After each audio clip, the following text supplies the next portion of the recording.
Exclusive. Why don't we start with Oblivion? Because we've probably played that, because Expedition just came out today. You take a classic world world-class game. Yeah, it's on the list, many lists of one of the greatest games ever made from 2006. So it's a generation behind Fortnite players, Yeah. Minecraft players. They've never played this. Maybe they want something a little bit more deep in their lives. And you make it, you redo it in Unreal 5. That's what they did, right? I think. Well, so what they did, what's pretty impressive about it is what they did is they took the code from the creation engine, and they basically said that's the brain, and then the body is Unreal. So they put that in Unreal somehow, and then just did all the art. Yeah, which I didn't realize it was that, because I did a video on it. Which is why there's still some hilarious things. Well, I did a video on it today, and I said it's interesting that it's in Unreal, and it still feels very Bethesda. Yeah.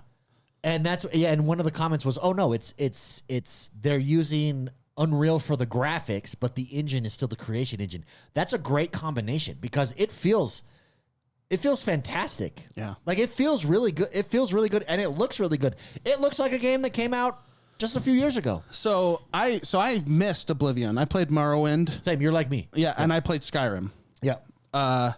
You want to know why we missed it? Why? Was it? No, it's just we were in our early college years. That's why. It was Which we shouldn't have missed it then, but when was 2006. Yeah, but when was like the other? I'm trying to think of the other games around it. Was it Call of Duty? Oh, Call of Duty Modern Warfare 3 and then was then. 2008 was that StarCraft Grand Theft 2? Auto was in its prime then. Yeah. The Xbox 360 and PlayStation 3 era, because was it 3 and 360? Yeah.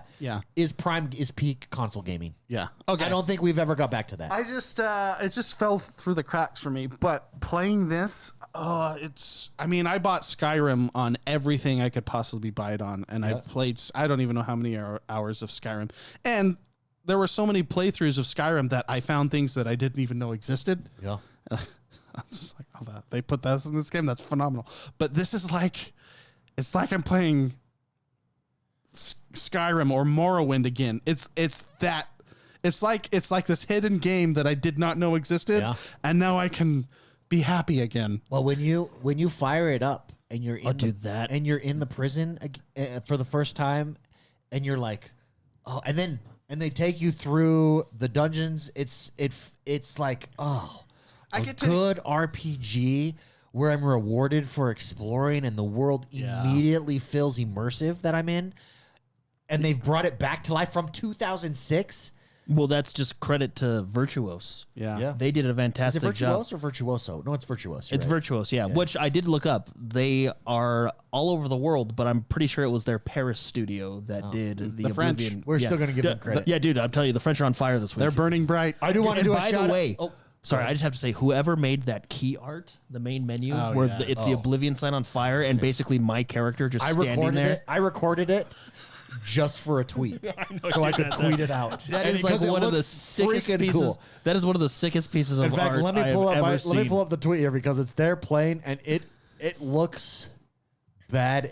Yeah, dude, Look it at is it. so good. Dude. I'll pull you up on here. Dude, that is It looks good. so good. That art. Oh, and if you turn on the volume, the music that is playing there too, you're like, oh, wow. And they're I just gotta tell you this. I told David this week, Mark, and I gotta tell you, when they were showing I think I told you too. When they were showing their video, and they flashed to the dude in the kitchen, and he was like, "I've played Oblivion for 10,000 hours."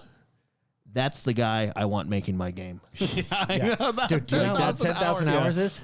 I did the math. Oh, look, I'm gonna be honest. I don't need 10,000. Yeah, I did the math on that. What is math? How many?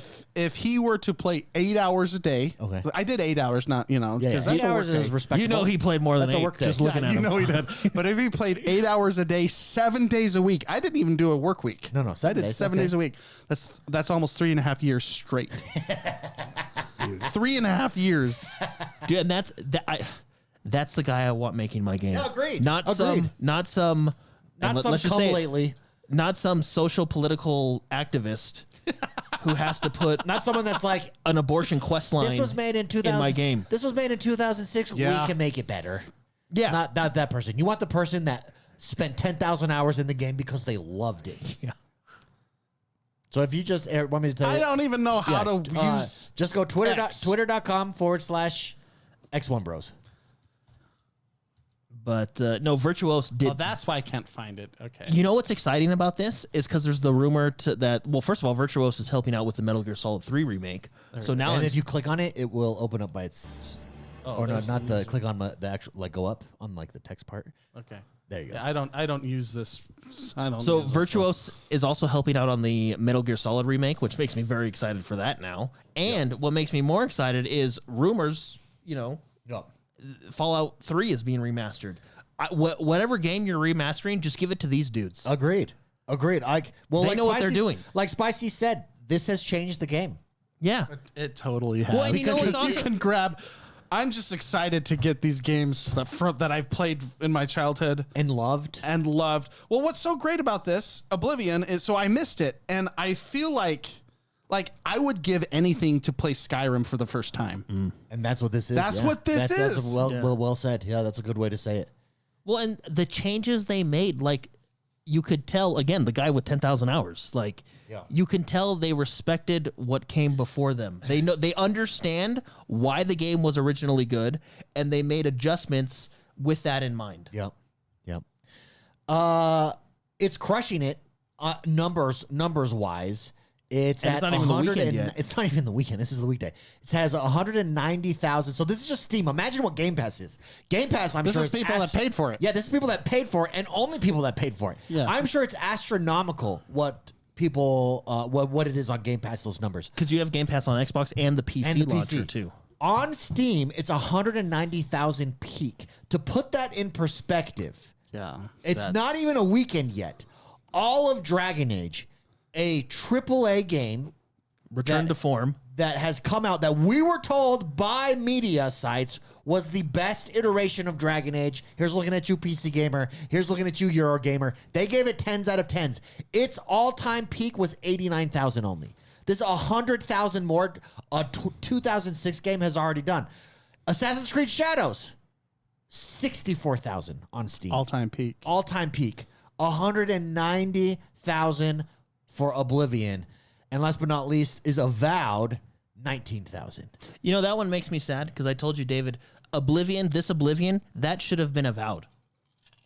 Why was Avowed not this good? You know how cool it is? Why did Avowed not have a badass dude with a flame in the background? They literally, in Oblivion, one of the first things you do is you pick up a bow and you're like, fire a bow at that bucket right there. Now go pick up the arrow. It's stuck in the bucket. Yeah.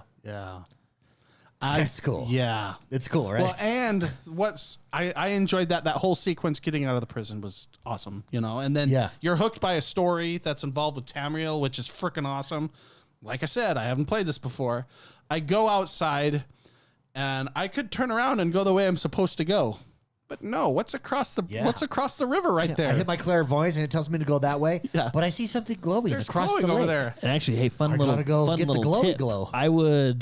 It's actually kind of beneficial for you to go do whatever you want before you do the main quest. Because Oblivion gates will... Don't spoil. So, I know the game's 20 years old. No. But just that whole sensation of there's a glowing thing, and then I go into it, and there's bandits there, and then I'm in a dungeon, like a Skyrim dungeon. Yeah. Awesome. Mind blown. I love it. It's super cool. Can I read my tweet here since we have it up? I did a video on this actually, and I do think going over those numbers, it's a lesson. I think it kind of illustrates that we've really not had a great RPG. I mean, Kingdom Come Deliverance is, but beyond that, it's been all hype. So here's what I said. We have it up. The success of the Oblivion Remaster says a lot. First, it's a reminder that truly great games do not fade.